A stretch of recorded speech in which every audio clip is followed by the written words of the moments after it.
자, 우리가 함께 봉독한 성경 말씀은 시편 23편 말씀입니다. 시편 23편은 우리 모든 그리스도인들이 가장 사랑하는 말씀입니다. 이 시편 23편 말씀을 읽다 보면은 그 푸른 풀밭과 잔잔한 물가와 또 한가롭게 풀을 뜯고 있는 양떼의 그 서정적 모습이 한편의 영상처럼 우리 앞에 펼쳐집니다. 누군가는 이 시편을 시편의 나이팅게일이라고 이름했고, 또 누군가는 이 시편을 시편의 진주라고 말했습니다. 아마 여러분 가운데도 이 말씀을 암송하시는 분이 계실 겁니다. 제가 신학교 입학했을 때 첫 과제로 받은 것이 이 시편 23편을 한글로 그리고 영어로 암송한 것이었습니다. 여호와는 나의 목자시니 내가 부족함이 없으리로다. The Lord is my shepherd, I shall not be in want. 자, 이 시편의 시인은 이 시의 첫머리에서 내가 부족함이 없으리로다 라고 말하고 있습니다. 그의 이 고백은 어떤 연유에서 나온 것일까요? 자, 그가 로또에 당첨되었을까요? 그가 큰 사업에 성공을 거두었던 것일까요? 자, 그렇다면 시편 23편 1절은 달라졌을 것입니다. 재물은 나의 힘이니 혹은 성공은 나의 힘이니 내가 부족함이 없으리로다. 자, 예수님께서 들려주신 비유 가운데 어느 한 부자가 그와 같은 생각을 품었던 적이 있었습니다. 이 부자는 어느 해 엄청난 소출을 거두게 되었습니다. 그리고 창고를 헐고 다시 크게 지으며 그 자신에게 말했습니다. 내 영혼아, 여러 해 쓸 많은 물건을 쌓아두었으니 이제 평안히 쉬고 먹고 마시고 즐거워하자. 자, 그런데 그날 밤 그는 하나님으로부터 소환 명령을 듣습니다. 어리석은 자여, 오늘 밤에 내 영혼을 도로 찾으리니 네가 준비한 것이 누구의 것이 되겠느냐. 하나님께서 말씀하신 이 누구의 것이란 더 이상 그의 것은 될 수 없음을 말씀하는 것입니다. 하나님의 소환 명령이 떨어질 때 그가 가진 모든 것이 그를 배반하기 시작합니다. 성경은 말씀합니다. 사람이 치부하여 그의 집에 영광이 더할 때 너는 두려워하지 말라. 그가 죽음에 가져가는 것이 없고 그의 영광이 그를 따라 내려가지 못함이로다. 자, 그는 결국 곳간을 짓다가 삶을 마칩니다. 오늘에는 그렇게 아파트의 평수를 늘리고 화장실의 개수를 늘리다가 삶을 마치기도 합니다. 어리석은 부자는 물질의 한계를 몰랐고 물질의 능력과 하나님의 능력을 혼돈하고 있었습니다. 그는 잠깐이지만 하나님 없는 삶을 꿈꾸었습니다. 자기 자원을 의지하는 사람, 자기 능력을 믿는 사람, 자기 힘만을 신봉하는 사람은 하나님이 없어도 되는 삶, 하나님이 필요 없는 삶을 살아가는 것입니다. 솔로몬은 부귀와 영화와 쾌락에 관한 거의 전무후무한 기록을 세운 사람이었습니다. 자, 그러나 그의 인생 마지막에 그가 토로한 것은 행복과 만족이 아니었습니다. 세상의 헛됨과 인생의 허무함이었습니다. 헛되고 헛되니 모든 것이 헛되도다 라고 그가 말했습니다. 자, 재물을 의지하든 사람을 의지하든 결과는 마찬가지입니다. 남편을 6이나 두고 세상을 살아갔던 사마리아 여인에게 예수님은 물을 달라 말씀하시며 기가 막힌 말씀을 그에게 하셨습니다. 이 물을 먹는 자마다 다시 목마르려니와 내가 주는 물을 먹는 자는 영원히 목마르지 아니하리니 나의 주는 물은 그 속에서 영생하도록 솟아나는 샘물이 되리라. 예수님은 산상보훈 말씀에서 귀한 복을 우리에게 말씀하셨습니다. 그 중에 하나가 이것입니다. 의에 줄이고 목마른 자는 복이 있나니 저희가 배부를 것이며. 여러분, 세상 사람들은 자신을 만족해 하는 것이 돈이요, 명예요, 쾌락인 것으로 착각하며 살아가지만, 그러나 그것은 끊임없이 우리를 배고프게 하고 목마르게 하고 그리고 허기지게 합니다. 정말로 우리를 배부르게 하고 만족하게 하는 것은 의와 진리임을 믿으시기를 바랍니다. 시편의 시인은 그 진리를 이와 같이 표현하고 있습니다. 여호와는 나의 목자시니 내가 부족함이 없으리로다. 이 시편 23편에서 가장 중요한 말씀이 이 1절의 말씀입니다. 여호와는 나의 목자시니 하시는 말씀입니다. 나머지는 모두 그에 대한 해설입니다. 여호와는 나의 목자시니가 핵심이고 나머지 모든 것은 그에 딸린 패키지입니다. 하나님을 자신의 목자로 삼은 사람은 두려움도 부족함도 근심도 걱정도 불안도 불만도 없다는 것이 이 시편 23편의 말씀입니다. 오늘 여호와는 나의 목자시니 이 한 절에 담긴 하나님의 놀라운 약속에 여러분의 귀한 생을 거실 수 있기를 바랍니다. 이 시편 23편의 시인은 다윗입니다. 이 시인 다윗은 1절에 이어서 2절에 여호와 하나님이 자신을 푸른 풀밭에 누이시고 쉴만한 물가로 인도하신다고 고백하고 있습니다. 이때 누이시며 라는 이 히브리어 동사는 라바츠인데 이것은 내 다리를 쭉 뻗고 가로 누워있는 것을 말하는 것입니다. 자, 여러분, 양이 내 다리 뻗고 가로 누운 것은 참으로 놀라운 광경입니다. 양이나 사슴은 부스럭 소리만 나도 일단 뛰고 보는 짐승입니다. 늑대와 이리와 표범과 사자가 들끓는 초원에서 양이 내 다리 뻗고 가로 누워있는 모습을 상상해 보십시오. 그것은 있을 수 없는 일입니다. 이 젊은 시절에 8년 동안 양을 치는 목자 생활을 하다가 이후에 목사님이 되신 필립 켈러라는 분이 계십니다. 이분이 양과 목자라는 책을 썼습니다. 이분이 이 책에서 기록하기를 양은 다음 4가지 조건이 충족될 때 자리에 누울 수 있다고 말합니다. 첫째, 양은 겁이 많은 짐승이라서 두려움에서 벗어나기 전에는 눕지 않는다는 것입니다. 둘째, 양 무리들 사이에 갈등이 생기면 눕지 않는다는 것입니다. 셋째, 파리나 기생충으로 인해 괴로움을 받을 때에는 눕지 않는다고 합니다. 그리고 넷째, 배가 부를 때까지는 눕지 않는다는 것입니다. 자, 양들이 풀밭에 누워있기 위해서는 두려움, 긴장, 괴로움, 배고픔, 이 4가지 문제가 완벽히 해소가 되어야 합니다.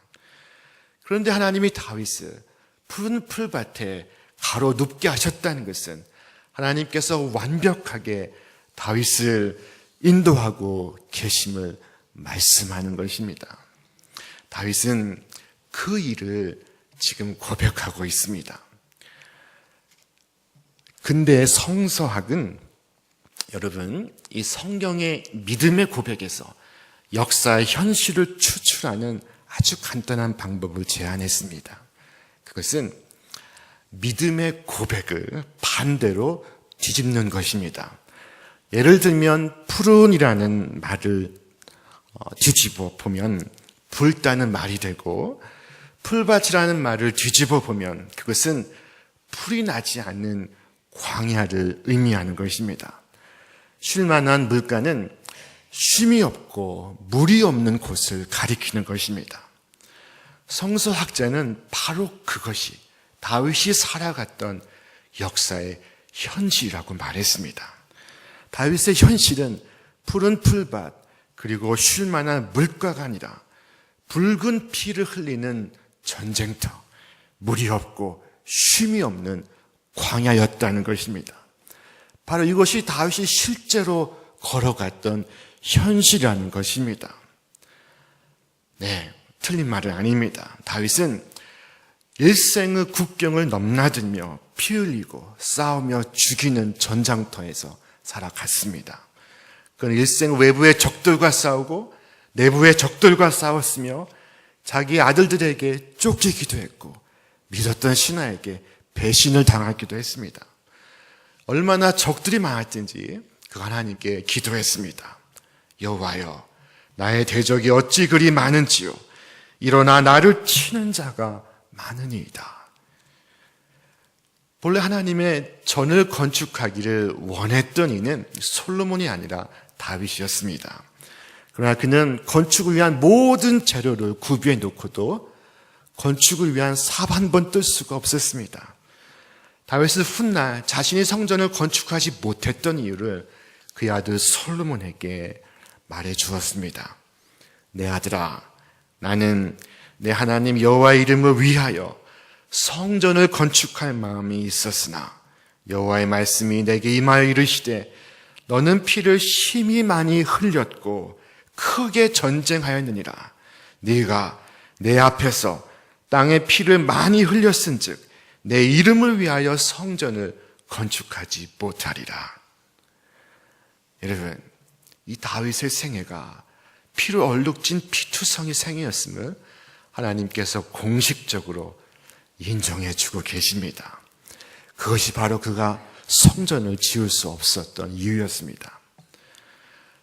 오늘 아침 신문 기사에 한 직장인을 인터뷰한 기사가 실렸습니다. 그 기사의 첫 문장이 이것입니다. 회사는 전쟁터요, 회사 밖은 지옥입니다. 여러분, 우리 삶이 전쟁터입니다. 그러나 다윗은 그 전쟁 같은 삶 속에서 푸른 초장에 발 뻗고 눕기도 하고 쉴만한 물가에서 쉼을 얻기도 한다고 말하고 있습니다. 어떻게 이것이 가능할 수 있습니까? 어떻게 그가 무사태평, 만사태평, 천하태평을 노래할 수 있습니까? 그 이유가 바로 1절에 있습니다. 여호와는 나의 누구시니? 목자시니 내가 부족함이 없으리로다.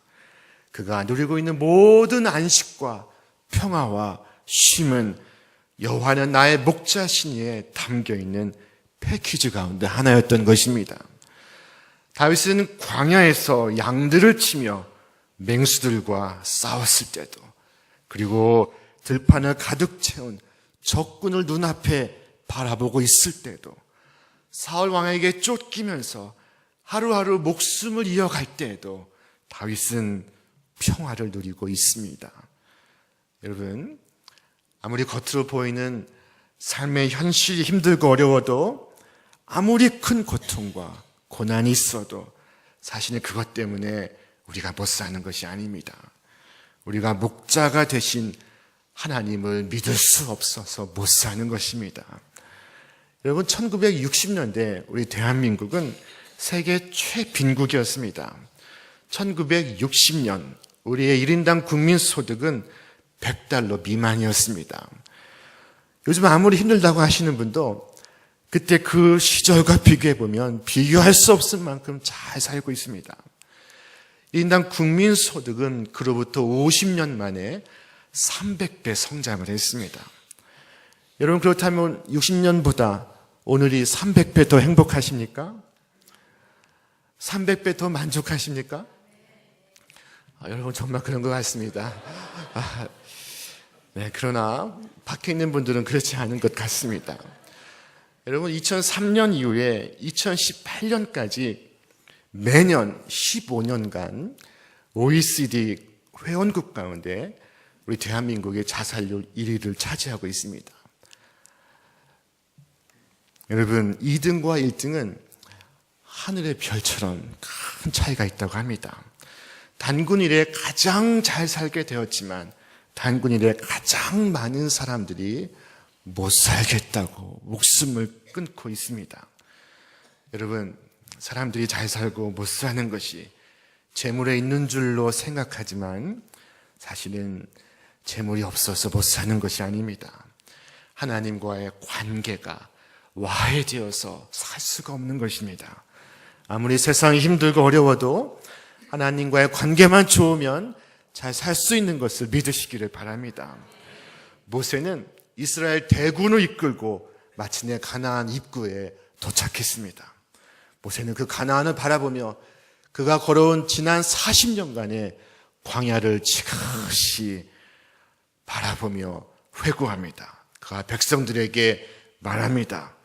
주, 당신들의 하나님이 당신들이 하는 모든 일에 복을 내려주시고 이 넓은 광야를 지나는 길에서 당신들을 보살펴 주셨으며 지난 40년 동안 주 당신들의 하나님이 당신들과 함께 계셨으므로 당신들에게는 부족한 것이 아무것도 없었습니다. 여러분, 왜 부족한 것이 없었겠습니까? 광야에서의 삶이 얼마나 눈물겨운 것이었습니까? 광야는 낮에는 뜨겁고 밤에는 몹시 춥습니다. 그곳엔 물도 없고 먹을 양식도 없습니다. 도처에 전갈이 숨어 있고 뱀과 늑대가 등장합니다. 언제 어디에서 공격해 올지 알 수가 없습니다. 그런데 놀랍게도 그 광야를 지나는 동안, 그 광야 같은 인생길을 걸어가는 동안 부족한 것이 없었다고 모세와 이스라엘 백성이 이야기를 하고 있습니다. 여러분, 하나님께서 그들이 향하는 모든 일에 복을 주셨고 넓은 광야를 지나는 길에 그들을 보살펴 주셨음을 믿으시기를 바랍니다.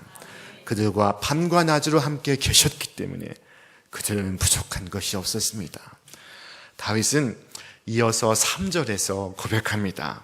내 영혼을 소생시키시고 자기 이름을 위하여 의의 길로 인도하시는 도다. 여러분, 영혼을 소생시킨다는 것은 지쳐있는 영혼, 낙심한 영혼을 회복시키시고 새롭게 하신다는 것을 말씀하는 것입니다. 자기 이름을 위하여라는 말씀은 하나님께서 약속하신 당신의 언약을 하나님께서 성실하게 지켜가심을 말씀하는 것입니다. 하나님은 당신의 이름을 위하여 행하십니다.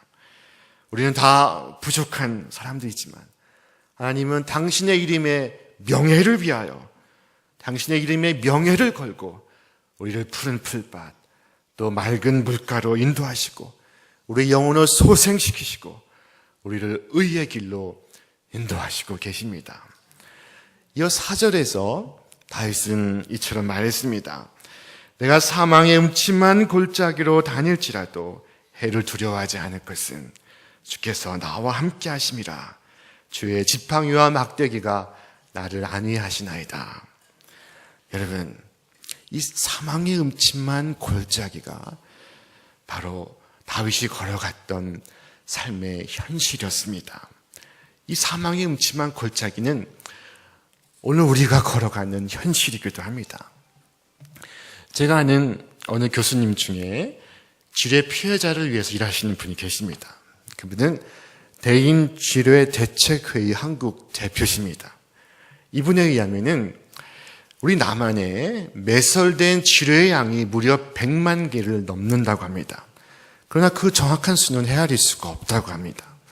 전쟁 이후에 지금의 비무장지대에 무작위로 지뢰를 매설했고 시간이 흐르며 비에 쓸리고 흙에 가리워서 그 위치가 어디인지 추적할 수 없는 상황이라고 합니다.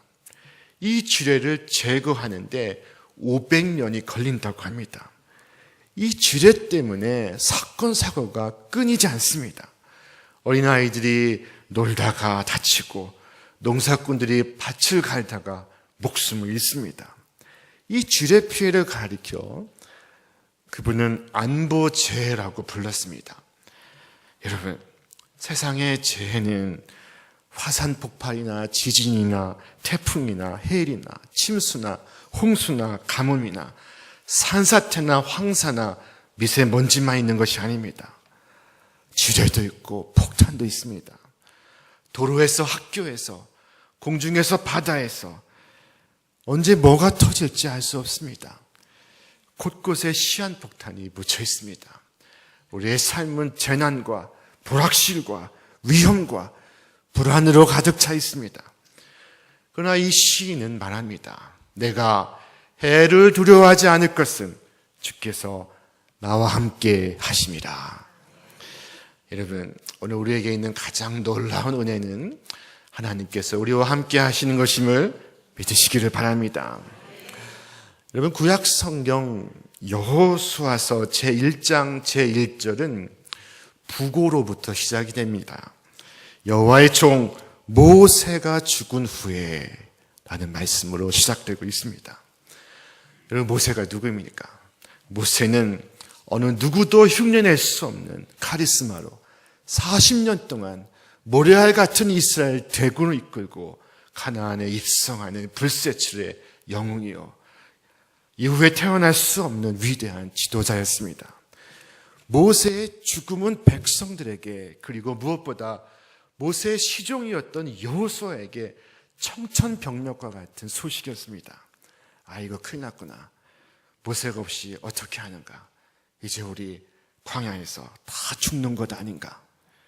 그러나 성경은 말씀합니다. 여호수아 제1장 1절, 여호와의 종 모세가 죽은 후에 여호와께서 모세의 수종자 눈의 아들 여호수아에게 말씀하여 이르시되. 모세는 죽었지만 하나님께서 여호수아와 함께 하시고 있었습니다. 모세는 죽었지만 하나님의 약속은 여호수아에게 계승되고 있었습니다. 하나님은 두려움에 떨고 있는 여호수아에게 강하고 담대하라고 말씀하십니다. 여호와 하나님께서 그와 함께 하시기 때문이라고 말씀합니다. 내 평생에 너를 능히 대적할 자가 없으리니 내가 모세와 함께 있었던 것 같이 너와 함께 있을 것입니다. 내가 너를 떠나지 아니하며 버리지 아니하리니 강하고 담대하라. 너는 내가 그들의 조상에게 맹세하여 그들에게 주리라 한 땅을 이 백성에게 차지하게 하리라. 그리고 곧 이어서 반복하십니다. 내가 네게 명령한 것이 아니냐. 강하고 담대하라. 두려워하지 말라. 놀라지 말라. 네가 어디로 가든지 네 하나님 여호와가 너와 함께 하시느니라. 여러분, 모세가 떠나서 이스라엘이 망하는 것이 아닙니다. 모세와 함께 하신 하나님이 오늘 이스라엘과 함께 하신다는 것이 중요합니다. 여러분, 하나님께서 함께 하시는 것이야말로 승리의 보증인 것을 믿으시기를 바랍니다. 정탐꾼 시절에 여호수아와 갈렙이 가나안에 들어갈 수 있다고 담대하게 말할 수 있었던 것도 하나님께서 함께 하심을 확신하고 있었기 때문입니다. 다만 여호와를 거역하지 말라. 또 그 땅 백성을 두려워하지 말라. 그들은 우리의 먹이라. 그들의 보호자는 그들에게서 떠났고 여호와는 우리와 함께 하시느니라. 그들을 두려워하지 말라. 여러분, 하나님께서 우리와 함께 하신다는 것, 우리는 결코 혼자가 아니라는 것, 이 사실을 기억하시기를 바랍니다. 인생의 어두운 순간에 우리는 혼자가 아닙니다. 이사야 41장 2절 이하에서 말씀합니다. 네가 물 가운데로 지날 때에 내가 함께 할 것이라. 강을 건널 때에 물이 너를 침몰치 못할 것이며 네가 불 가운데로 행할 때 타지도 아니할 것이요 불꽃이 너를 사르지도 못하리니 대저 나는 여호와 네 하나님이요 이스라엘의 거룩한 자요 내 구원자임이라. 여러분, 이사야는 만일 네가 물 가운데로 건너간다면, 네가 불 가운데로 건너간다면 이라고 가정법을 사용하지 않습니다. 네가 물 가운데로 건너갈 때에, 네가 불 가운데로 행할 때에 라고 직설법을 쓰고 있습니다. 여러분, 우리는 살아가면서 물과 불에 직면할 수 있습니다. 직면할 것입니다. 그것은 일어날 수 없는 일이 아니라 일어날 수 있는 일입니다. 여러분, 세상에 고난이 없을 리 없습니다. 우리 박목월 시인은 아침마다 눈을이라는 시에서 그 첫 대목을 이렇게 시작합니다. 세상에 어려움이 한두 가지랴. 사는 것이 온통 어려움인데 세상에 괴로움이 좀 많으랴. 사는 것이 온통 괴로움인데. 그러나 그곳에 하나님께서 우리와 함께 하십니다. 여러분, 독일의 철학자 임마누엘 칸트가 이렇게 고백했습니다. 나는 일생 동안 참 훌륭하고 그리고 좋은 책을 많이 읽었습니다. 그렇지만 나는 그 속에서 시편 23편에 등장하는 내 단어보다 더 내 마음을 고요하게 하고 기쁘게 하고 평안하게 하는 말을 발견한 적이 없습니다. 그 말은 주께서 나와 함께 계시다. Do beast by me라는 말입니다. 라고 했습니다. 여러분, 임마누엘 칸트는 주께서 나와 함께 계시다. 이 시편 23편 4절 말씀이 자신의 삶을 든든히 지켜주었다고 고백하고 있습니다. 주께서 나와 함께 계시다. 그것이 바로 그의 이름이었던 것입니다. 임마누엘 칸트. 여러분, 때로 이해할 수 없고 견딜 수 없는 순간을 마주해도 내 힘으로 할 수 없는 때를 맞닥뜨려도 하나님께서 그 순간 여러분과 함께 하심을 믿으시기를 바랍니다. 여러분, 찬송가 413장은 바로 그것을 노래하고 있습니다. 내 평생에 가는 길 순탄하여 늘 잔잔한 강 같든지 큰 풍파로 무섭고 어렵든지 나의 영혼은 늘 편하다. 내 영혼 평안해. 내 영혼 평안해. 여러분, 세상의 풍파 속에서도 오늘 여러분의 영혼이 평안하시기를 바랍니다. 다윗은 불안해서 해방되었습니다. 그리고 이어 그가 고백하기를 주의 지팡이와 막대기가 나를 안위하시나이다 라고 고백했습니다. 여러분, 목자에게는 두 종류의 도구가 있습니다. 하나는 지팡이요, 하나는 막대기입니다. 지팡이는 양떼를 돌보고 인도합니다. 양은 눈이 어두워 구렁에 빠지고 제 멋대로 다니기 때문에 지팡이로 양을 끌어내기도 하고 양이 갈 길을 안내하기도 합니다. 반대로 맹수로부터 양을 지켜낼 때는 막대기를 씁니다. 하나님의 이 지팡이와 막대기는 이 시인을 위험에서부터 지켜주고 맹수의 위협으로부터 그를 보호합니다.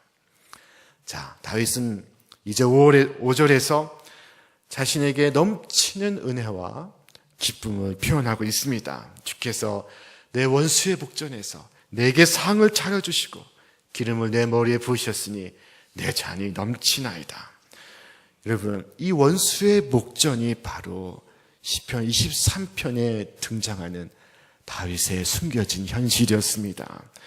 다윗이 처한 현실은 원수의 목전이었습니다. 자, 그러나 바로 그때 그를 위하여 그의 목자께서 상을 베푸시고 있습니다. 이 상이란 잔치상을 의미하는 것입니다. 승리한 사람을 위하여 베풀어 주시는 축제의 상을 말씀하는 것입니다. 다윗의 일생에 수많은 대적들이 있었습니다. 그러나 하나님께서 그 모든 대적들을 물리쳐 주시고 그를 위하여 기쁨의 잔치를 열어주시고 있습니다. 그리고 그의 머리에 기름을 부으시고 있습니다.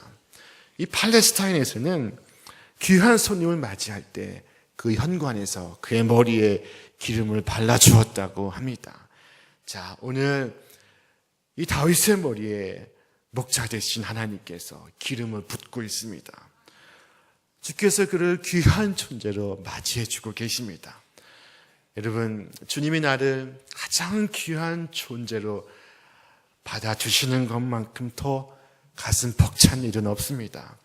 나를 귀한 존재로 맞이해 주시는 주님을 깊이 만날 수 있기를 바랍니다. 그와 같은 사람은 절대로 삶을 실망하지 않습니다. 자신의 삶을 긍정하고 자신의 삶을 축하하고 자신의 삶을 축복하며 살아갈 수가 있습니다.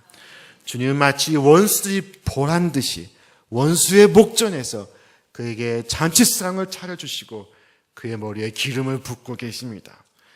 그리고 마침내 다윗은 마지막 6절에서 내 평생의 선하심과 인자하심이 반드시 나를 따르리니 내가 여호와의 집에 영원히 거하리로다 라고 말씀합니다. 자, 여러분, 인자하심, 영어로 mercy는 우리의 모든 죄를 사하여 주심을 말합니다. 선하심, 영어로 goodness는 우리의 모든 필요를 채워주심을 바랍니다. 하나님은 이 인자하심과 선하심으로 우리를 지키십니다. 하나님은 인자하심과 선하심으로 우리를 에스코트하고 계십니다. 여러분, 언제까지 하십니까? 대학 갈 때까지? 장가 갈 때까지? 평생토록 하십니다. 내 평생에 선하심과 인자하심이 반드시 나를 따르리니 내가 여호와의 집에 영원히 거하리로다. 영어 성경은 Follow me all the days of my life라고 기록하고 있습니다. 하나님께서 나를 팔로우 하신다는 것입니다. 여러분, 하나님이 어떤 존재이십니까? 하나님이 누군가를 팔로우 하실 만한 분이십니까? 하나님은 우주의 왕이십니다. 하늘 보좌에 앉으시고 우주를 통치하시는 분이십니다.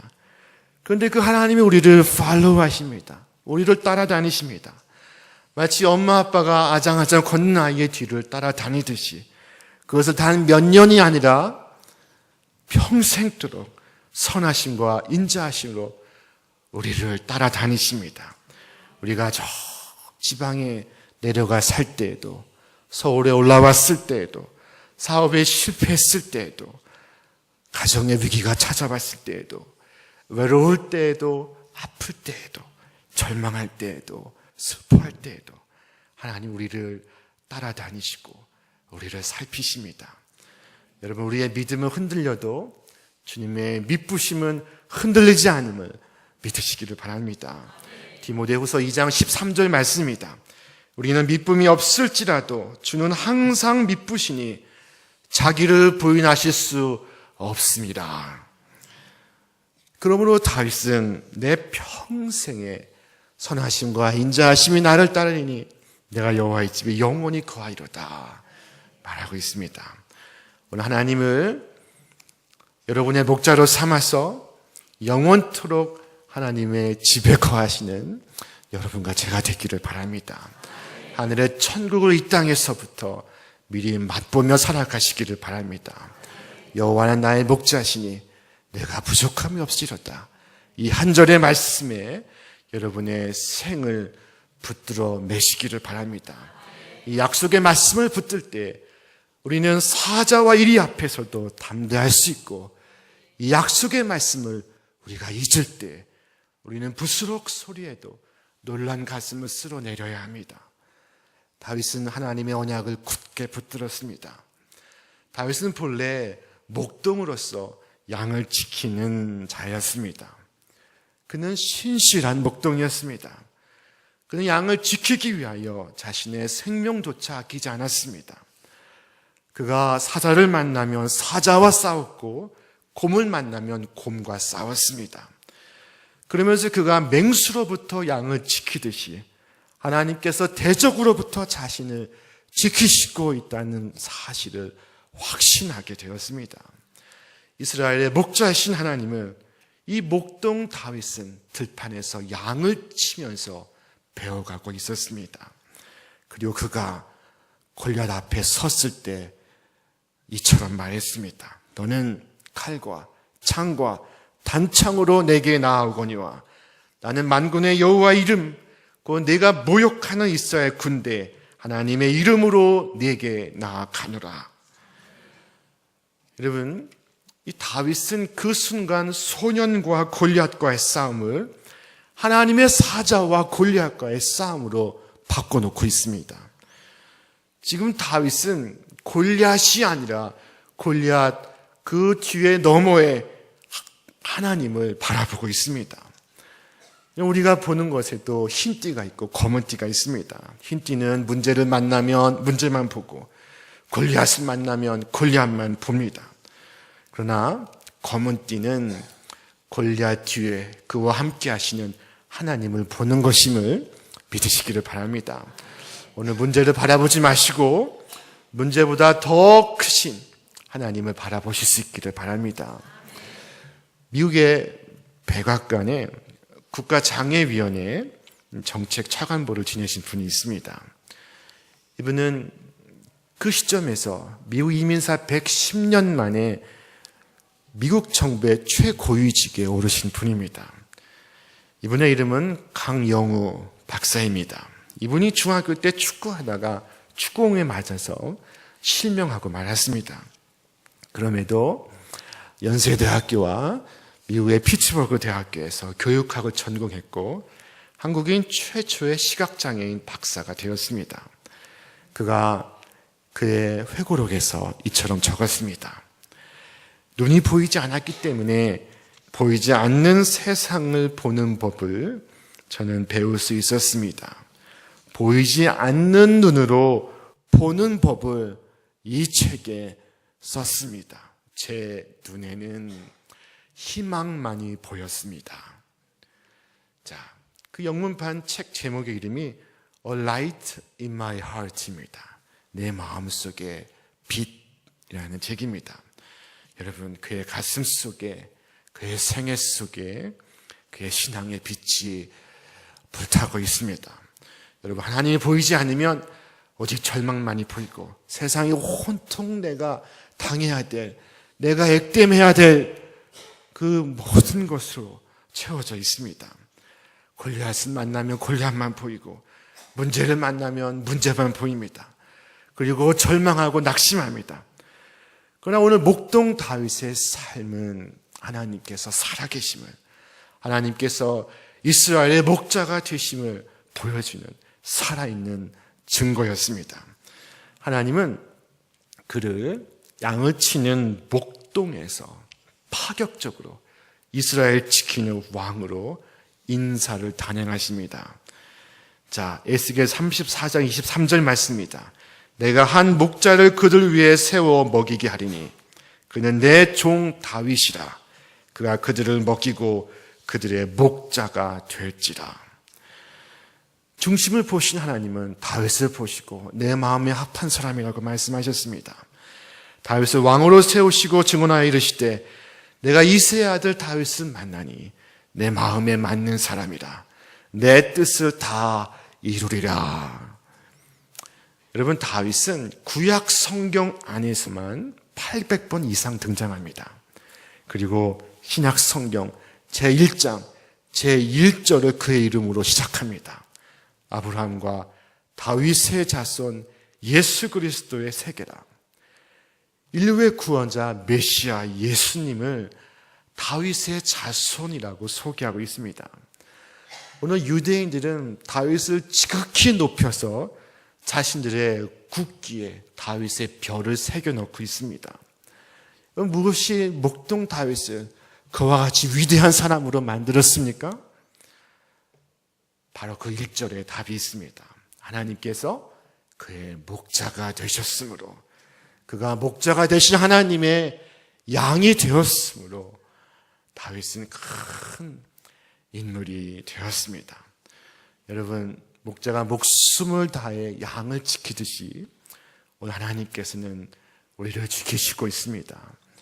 나는 선한 목자라. 나는 내 양을 알고 양도 나를 아는 것이, 아버지께서 나를 아시고 내가 아버지를 아는 것 같으니 나는 양을 위하여 목숨을 버리노라. 여러분, 오늘 주님의 십자가는 목자 되신 주님께서 목숨 걸고 우리를 지키신다는 증거입니다. 하나님은 그 십자가 위에서 온 우주가 알아들을 수 있도록 똑똑히 말씀하셨습니다. 여기 있는 이 아이는 나의 자녀이다. 그와 맺은 나의 언약은 영원히 변하지 않으리라. 여러분, 똑똑히 들으실 수 있기를 바랍니다. 하나님이 나를 그와 같이 사랑하시는데 내가 두려워할 일이 무엇입니까? 이 사실 하나를 깨닫지 못해 우리는 지옥을 살아가고 있습니다. 오늘 십자가 예수님께서 두 팔을 벌려 당신의 변할 수 없는 언약으로 우리를 초대하고 계십니다. 그 십자가를 마음에 품고 바라보시면서 고난의 현실 속에서 전쟁 같은 삶 속에서 하나님의 은혜를 붙드시기를 바랍니다. 이 문제 많은 세상에서 하나님께서 우리에게 주시는 평화와 승리를 맛보시기를 바랍니다. 사도 바울은 그것을 확신했습니다. 내가 확신하노니 사망이나 생명이나 천사들이나 권세자들이나 현재일이나 장래일이나 능력이나 높음이나 깊음이나 다른 어떤 피조물이라도 우리를 우리 주 그리스도 예수 안에 있는 하나님의 사랑에서 끊을 수 없으리라. 여러분, 주님의 십자가는 절대로 포기하지 않으시는 하나님의 약속입니다. 전능하신 주님께서 생명을 걸고 오늘 여러분과 저를 지키시고 있습니다. 그러므로 내가 죽지 않습니다. 망하지 않습니다. 사방으로 우겨쌈을 당해도 거꾸러지지 아니하고 답답한 일을 당하여도 낙심하지 아니하고 망하지 않는 삶을 살아갈 수가 있습니다. 십자가는 오늘 우리를 구원하시는 하나님의 능력입니다. 환난과 핍박이 아무리 클지라도 그러나 이 모든 일에 우리를 사랑하신 이로 말미암아 우리가 넉넉히 이기느니라 외칠 수 있기를 바랍니다. 사무엘상 8장 6절을 말씀하기를 다윗이 어디로 가든지 여호와께서 이기게 하시니라 라고 말씀합니다. 오늘 다윗처럼 여러분을 하나님을 여러분의 목자로 삼으시기를 바랍니다. 그래야 하나님의 언약 가운데 거하시기를 바랍니다. 이 시편 23편의 목적은 다윗의 삶을 우리에게 설명해 주기 위함이 아닙니다. 오늘 우리의 삶을 다윗처럼 이끌어 가시기 위함입니다. 이 전쟁 같은 이 세상에서 오늘 우리를 다윗과 같이 부르시고 우리로 평화와 축복과 승리의 삶을 살아가시기 하기 위함입니다. 오늘 다윗처럼 여호와 하나님은 여러분의 목자로 삼으시기를 주님의 이름으로 축원합니다. 오래전에 전화가 귀하던 시절이 있었습니다. 여러분 이 이야기를 들으신 분 있는지 모르겠습니다. 어느 시골 두메 산골에서 한 시골 교회에서 일일 부흥회를 계획을 하고 서울의 큰 목사님을 모시기로 작정했습니다. 자, 목사님께 연락을 드렸고 목사님을 모시기로 했습니다. 때가 가까우자 서울의 큰 목사님께서 시골 교회에 전화를 거셨습니다. 자, 제가 전할 말씀은 시편 23편 1절에서 6절입니다. 제목은 여호와는 나의 목자시니입니다. 그랬습니다. 근데 이 전화가 도중에 뚝 끊겼습니다. 그래서 저쪽에서 다시 묻습니다. 뭐라고요? 여호와는 나의 목자시니입니다. 뭐라고요? 여호와는 나의 목자시니입니다. 그런데 여러분, 목자시니라고 하니까 끝난 것 같지 않아서 또 묻습니다. 네, 그 다음은 또 뭐라고요? 그러자 서울의 목사님이 그거면 됐지 뭐가 더 필요해? 하고 전화를 뚝 끊으셨습니다. 그리고 때가 되어서 시골 교회에 내려가셔서 목사님이 주보를 받아보셨습니다. 주보를 탁 펼쳐보니 놀라운 제목이 실려 있었습니다. 본문 시편 23편 1절에서 6절 제목 여호와는 나의 목자시니 그거면 됐지 뭐가 더 필요해? 자, 여러분 제가 여호와 나의 목자시니 그러면 저를 향해서 그거면 됐지 뭐가 더 필요해? 라고 외치시기를 바랍니다. 여호와는 나의 목자시니. 자, 우리 여호수아 찬양대가 여호와 나의 목자시니 하면 우리가 다 같이 그거면 됐지 뭐가 더 필요해? 라고 말씀하시겠습니다. 자, 여호와 나의 목자시니 그거면 됐지 뭐가 더 필요해? 여러분 그것이 시편 23편 1절의 쉬운 말 우리 번역입니다. 여호와는 나의 목자시니 그거면 됐지 뭐가 더 필요해? 여러분 이 언약의 말씀을 여러분 기억하시기를 바랍니다. 우리의 기억은 약합니다. 우리의 기억은 우리를 실패케 합니다. 우리는 기억이 약하여 여호와 하나님께서 나의 목자가 되심을 자주 잊습니다. 때로 치매 증상도 있어서 내가 양이 아니라 목자라고 착각을 합니다. 여러분, 건망증과 치매의 차이를 아십니까? 이 열쇠를 손에 쥐고 열쇠를 찾고 있으면 그것은 건망증이고, 열쇠를 손에 쥐고 이것이 무슨 물건인고 하면은 그거는 치매입니다. 아내의 생일을 잊어버렸다면 건망증입니다. 그러나 아내를 바라보고 이 여자가 누구인가라고 하면 치매입니다. 여러분, 비자금 비밀 통장에 비밀번호를 깜빡하면 건망증입니다. 근데 그 비자금을 인출해서 아내에게 갖다 주면 치매입니다. 정신과 의사인 이 밀터 로키치 박사가 입실난티의 3명의 그리스도라는 유명한 책을 썼습니다. 정신병자 3명을 놓고 인터뷰한 것입니다. 그가 그것을 바탕으로 두꺼운 책을 썼습니다. 그 책은 1964년 미국 미시시피주의 입실난티 병원의 3명의 정신병자 이야기를 기록하고 있습니다. 이 정신병을 앓고 있는 이 3명의 환자를 대상으로 로키치 박사가 토론을 이끌고 있었습니다. 자, 그때 그 중에 한 사람이 말했습니다. 나는 하나님의 아들이다. 나는 이 세상을 구하기 위해 왔다. 로키치 박사가 그에게 물었습니다. 아니, 어떻게 그것을 알았습니까? 어떻게 알기는 하나님이 나에게 말해 주셨으니까 알지. 그저 듣고 있던 두 사람이 동시에 말했습니다. 언제 내가 너에게 그와 같이 말했느냐. 자, 여러분, 하나님의 자녀는 자신과 하나님의 관계가 분명합니다. 자신이 하나님이라고 생각하지 않습니다. 우리는 하나님이 나의 목자시라는 사실과 내가 하나님의 기르시는 양이라는 사실에 혼돈하지 마시기를 바랍니다. 반드시 기억하시고 날마다 기억하시고 순간마다 기억하시기를 바랍니다. 어느 한 중년 신사가 있었는데 그에게 건강의 적신호가 찾아왔습니다. 가슴이 답답하고 목이 조여오고 숨을 쉴 수가 없었습니다.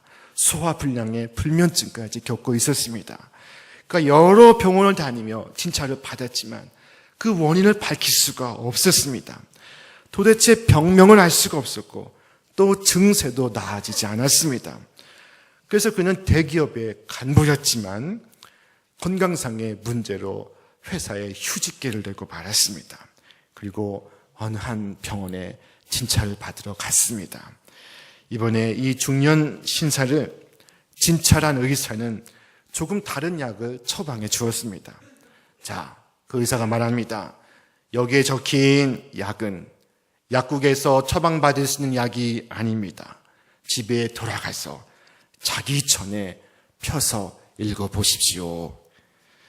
자, 이 신사는 집에 돌아갔습니다. 그리고 모두가 잠든 밤에 그 의사가 건네준 처방전을 꺼내서 읽어보았습니다. 그 처방전은 이렇게 적혀 있었습니다. 처방전, 귀화의 신속한 쾌유를 바라며 다음과 같이 처방합니다. 처방약, 구약,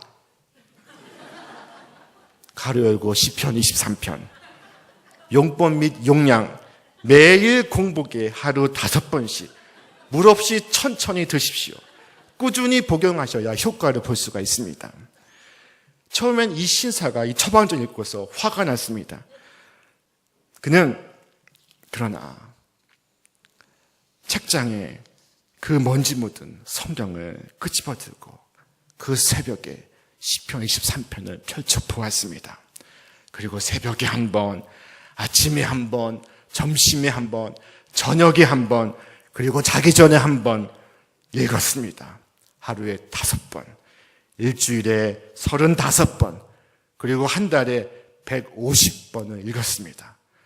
그리고 시편 23편을 외우게 되었습니다. 그리고 2달 정도 시간이 흘렀습니다. 여호와는 나의 목자시니 하는 그 순간 그는 이전에 경험하지 못한 감정이 들기 시작했습니다. 그 마음속에 커다랗고 흉물스러운 콘크리트 건물이 와르르 무너지는 것을 경험했습니다. 마음속에 뭔가 묵직한 것이 무너져 내리고 그리고 사라지는 것을 느꼈습니다. 그 신사는 비로소 깨닫기 시작했습니다. 내 인생의 불행은 돈이 없어서도 아니요, 지위가 낮아서도 아니요, 그 어떤 질병에 걸려서도 아니요, 내 인생의 불행은 내 인생의 목자이신 하나님 없이 그동안 인생을 방황하며 살았기 때문이다. 그는 자신의 불행의 원인을 알게 되었습니다. 여러분, 왜 불안하십니까? 왜 염려하십니까? 그것은 우리가 양이기 때문입니다. 양은 본질상 매 순간순간이 불안합니다. 양은 약합니다. 양은 자기를 보호할 수단이 없습니다. 이빨이 없고 발톱이 없습니다. 양에게는 이리와 사자와 늑대와 곰과 맞설 만한 무기가 없습니다. 양은 목자에게 절대 의존할 수밖에 없는 존재입니다. 가장 불쌍한 양은 이 목자가 없는 양입니다. 목자가 없으면 양에게는 오직 죽음뿐입니다. 예수님께서 이스라엘 백성을 보셨을 때 그때 그 순간은 성경은 이와 같이 말씀합니다. 예수께서 나오사 큰 무리를 보시고 그 목자 없는 양 같음으로 인하여 불쌍히 여기사 이에 여러 가지로 가르치시니라. 마가복음 9장 36절 무리를 보시고 불쌍히 여기시니 이는 그들이 목자 없는 양과 같이 고생하며 기진함이라. 에스겔 34장 5절 목자가 없으므로 그것들이 흩어지고 흩어져서 모든 들짐승의 밥이 되었습니다. 에스겔 34장 7절 내 양떼가 노략거리가 되고 모든 들짐승의 밥이 된 것은 목자가 없기 때문이다. 그러나 오늘 우리 가운데 우리를 돌보시는 참된 목자가 계십니다. 성경은 말씀합니다. 내가 친히 내 양의 목자가 되어 그것들을 누워있게 할지라. 주 여호와의 말씀이니라. 그 잃어버린 자를 내가 찾으며 쫓기는 자를 내가 돌아오게 하며 상한 자를 내가 싸매주며 병든 자를 내가 강하게 하려니와 살찐 자와 강한 자는 내가 없애고 정의대로 그것들을 먹이리라. 그리고 또한 말씀합니다. 내 양 곧 내 초장의 양 너희는 사람이요 나는 너희의 하나님이라. 주 여호와의 말씀이니라. 에스겔 34장 31절 말씀입니다. 이 한 가지 사실을 기억하시기를 바랍니다. 저는 지금까지 이사를 많이 다녔습니다. 한 15번을 다녔습니다. 미국에서 공부할 때도 그리고 귀국했을 때도. 제가 이사를 많이 다니니까 아이들도 자연히 전학을 많이 가게 되었습니다. 전학을 간 곳에 아이를 처음 학교를 보낼 때 제 마음이 짠합니다. 자, 아이가 학교 갈 시간이 됐습니다. 책가방을 다 쌌습니다. 아침 식사도 먹었습니다. 이제 시간이 됐습니다. 아이를 보내려고 엄마와 아이가 현관에 섰습니다. 그때 제가 현관에서 아이를 불러 세웁니다. 얘야, 너는 아빠가 한 말 기억하지? 네가 누구인지 잊으면 안 돼. 네가 누구의 아들인지 절대로 잊지 마라. 여러분, 하나님께서 매일 매 순간 우리에게 말씀하십니다. 네가 누구인지 잊지 마라. 네가 누구의 아들인지 잊지 마라. 여러분, 우리가 누구입니까? 우리가 누구의 자식입니까? 우리의 아버지는 하나님이시요 우리는 하나님의 자녀들입니다. 미국의 어느 소년 하나가 암을 선고받고 죽음에 이르게 되었습니다. 이 아이의 엄마는 이 아이와 함께 매일 성경 시편 23편을 펼쳐서 읽었습니다. 그리고 이 아들에게 이 첫 구절을 마음속에 새기도록 일러주었습니다. 이 첫 구절은 영어로 꼭 5단어입니다. The Lord is my shepherd입니다. 그 중에 이 4번째가 나의라는 단어입니다. 영어로는 my입니다. 이 4번째 단어에 이르러서는 꼭 손가락을 눌러주었습니다. 하나님이 너의 하나님인 것을, 너의 영혼을 돌보시는 너의 목자인 것을 너는 잊지 말거라. 너의 그 기억이 너를 천국으로 인도할 것이다. 자, 그리고 잠시 후 이 아이가 눈을 감았습니다. 그런데 이 아들의 이 손을 본 어머니는 깜짝 놀랐습니다. 그 아들이 마지막 떠나면서 자신의 한 손으로 자신의 다른 손에 이 4번째 손가락을 꼭 누르고 있었던 것입니다.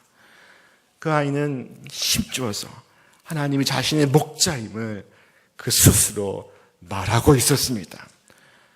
여러분, 이 시편 23편은 다윗의 노래이지만 오늘 우리 모두의 노래입니다. 우리가 반드시 불러야 될 천상의 노래입니다. 하나님과 우리와야 그 아름다운 목자와 양의 이 관계, 여러분 그 관계에 절대로 여러분 마음속에 새기시고 그 은혜를 입기 위하여 하나님을 붙드시기를 바랍니다. 하나님을 온전히 믿으시기를 바랍니다. 하나님만을 의지하시기를 바랍니다.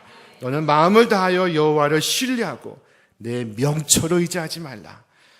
여러분의 삶 속에 하나님께서 친히 여러분의 목자가 되어 주셔서 모든 삶을 책임지시고 인도해 가실 것입니다. 여러분 믿음으로써 여러분의 주소지를 광야의 현실에서 푸른 풀밭, 맑은 신의 물가로 옮겨 놓으시기를 바랍니다. 주님께서 함께 하심으로 날마다 순간마다 승리의 삶을 살아가시기를 바랍니다. 하나님이 약속의 말씀으로 여러분의 삶을 축복하시고 그 말씀으로 여러분 자녀의 삶을 축복하시기를 주님의 이름으로 축원합니다.